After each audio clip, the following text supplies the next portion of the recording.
उसने एक क्षण के बाद फिर बहकना शुरू किया। मैं आपका बहुत अदब करता हूँ। जी हाँ, आप मेरी बड़ी भाभी हैं। आपके लिए मेरी जान हाजिर है। आपके लिए एक मकान नहीं 100 मकान तैयार हैं। मैं मिसेस लोहिया का मुख्तार हूँ। सब कुछ मेरे हाथ में है, सब कुछ। मैं जो कुछ कहता हूँ वह आंखें बंद करके मंजूर कर लेती हैं। मुझे अपना बेटा समझती हैं। मैं उसकी सारी जायदाद का मालिक हूँ। मिस्टर लोहिया ने मुझे 20 रुपये पर रखा था। 20 रुपये पर। वह बड़ा मालदार था, मगर किसी को नहीं मालूम उसकी दौलत कहाँ से आती थी। किसी को नहीं मालूम, मेरे सिवा कोई नहीं जानता। वह खुफिया फरोश था। किसी से कहना नहीं। वह चोरी से कोकीन बेचता था। लाखों की आमदनी थी उसकी। अब वही व्यापार मैं करता हूँ। हर शहर में हमारे खुफिया एजेंट हैं। मिस्टर लोहिया ने मुझे इस फ़न में उस्ताद बना दिया। जी हाँ, मजाल नहीं कि मुझे कोई गिरफ्तार कर ले। बड़े बड़े अफसरों से मेरा याराना है। उनके मुंह में नोटों के पुलिंदे ठूस ठूस कर उनकी आवाज़ बंद कर देता हूँ। कोई चू नहीं कर सकता। दिन दहाड़े बेचता हूँ, हिसाब में लिखता हूँ। 1000 रिश्वत दी, देता हूँ 500, बाकी यारों का है। बेदर्गे रुपए आते हैं और बेदर्गे खर्च करता हूँ। बुढ़िया को तो राम नाम से मतलब है। 70 चूहे खा के अब हज करने चली है। कोई मेरा हाथ पकड़ने वाला नहीं, कोई बोलने वाला नहीं। जेब से नोटों का एक बंडल निकालकर, यह आपके चरणों की भेंट है।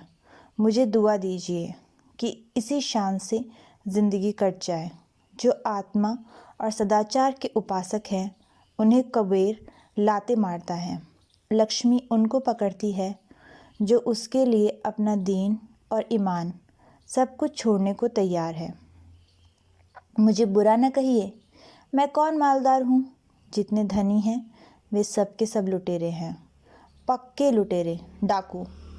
कल मेरे पास रुपए हो जाएं और मैं एक धर्मशाला बनवा दूँ, फिर देखिए मेरी कितनी वाहवाही होती है। कौन पूछता है मुझे दौलत कहाँ से मिली। जिस महात्मा को कहिए बुलाकर उससे अपनी प्रशंसा करवा लूँ।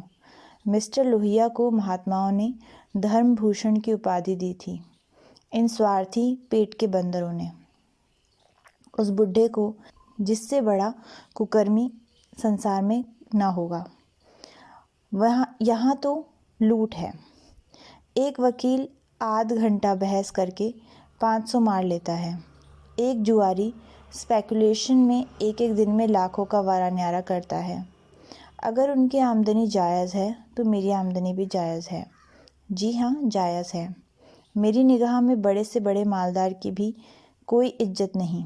मैं जानता हूँ वह कितना बड़ा हथकंडेबाज है। यहाँ जो आदमी आँखों में धूल झोंक सके वही सफल है।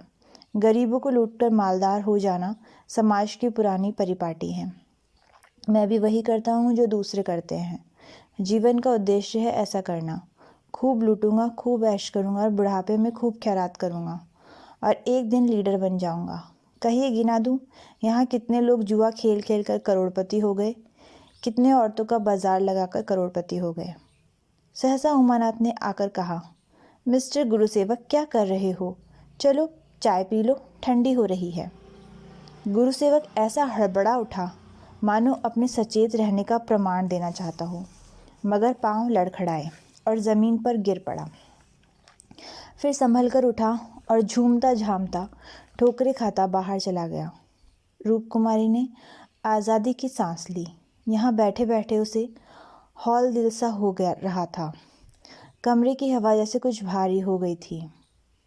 जो प्रेरणाएं कई दिन से अच्छे अच्छे मनोहर रूप भरकर उसके मन में आ रही थी, आज उसे उनका असली विभत्स घिनावना रूप नजर आया।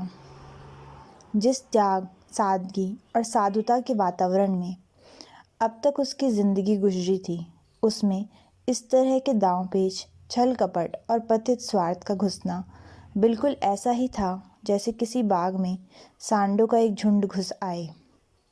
इन दामों में वह दुनिया की सारी दौलत और सारा ऐश खरीदने को भी तैयार न हो सकती थी।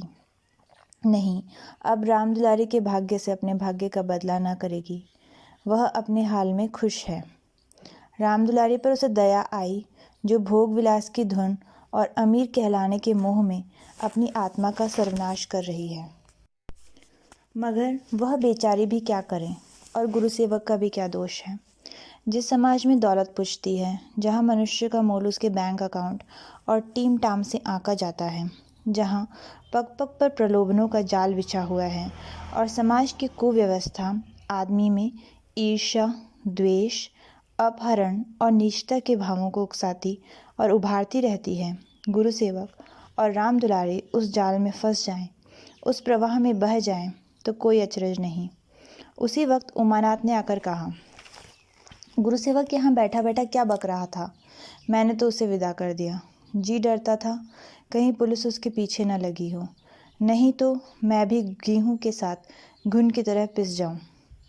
रूप कुमारी ने क्षमा प्रार्थी नज़रों से उन्हें देखकर जवाब दिया। वही अपनी खुफिया फरोशी की डींग मार रहा था। मुझे भी मिसेस लोहिया से मिलने को कह गया है। जी नहीं, आप अपनी क्लर्की किए जाइए, इसी में हमारा कल्याण है। मगर क्लर्की में वह ऐश कहाँ। क्यों न साल भर की छुट्टी लेकर ज़रा उस दुनिया की भी सैर करूं। मुझे अब उस ऐश का मोह नहीं रहा। दिल से कहती हो, सच्चे दिल से। उमानाथ एक मिनट तक चुप रहने के बाद फिर बोले, मैं अगर तुमसे यह वृत्तांत कहता तो तुम्हें विश्वास आता या नहीं, सच कहना। कभी नहीं। मैं तो कल्पना भी नहीं कर सकती थी कि अपने स्वार्थ के लिए कोई आदमी दुनिया को विष खिला सकता है। मुझे सारा हाल पुलिस के सब इंस्पेक्टर से मालूम हो गया था। मैंने उसे खूब शराब पिला दी थी कि नशे में बहकेगा ज़रूर और सब कुछ खुद उगल देगा। क्या तुम्हारा दिल नहीं ललचाता ऐसी ऐश के लिए? हाँ, ललचाता तो था और अब भी ललच रहा है, मगर ऐश करने के लिए जिस हुनर की ज़रूरत है वह कहाँ से लाऊंगा। ईश्वर न करे वह हुनर तुम में आए। मुझे तो उस बेचारे पर तरस आता है। मालूम नहीं खैरियत से घर पहुँच गया या नहीं। उसके कार थी, कोई चिंता नहीं। रूप कुमारी एक क्षण ज़मीन की तरफ ताकती रही, फिर बोली, तुम मुझे दुलारी के घर पहुंचा दो। अभी शायद मैं उसकी कुछ मदद कर सकूं। जिस बाग की वह सैर कर रही है उसके चारों तरफ निशाचर घात लगाए बैठे हैं। शायद मैं उसे बचा सकूं। उमानाथ ने देखा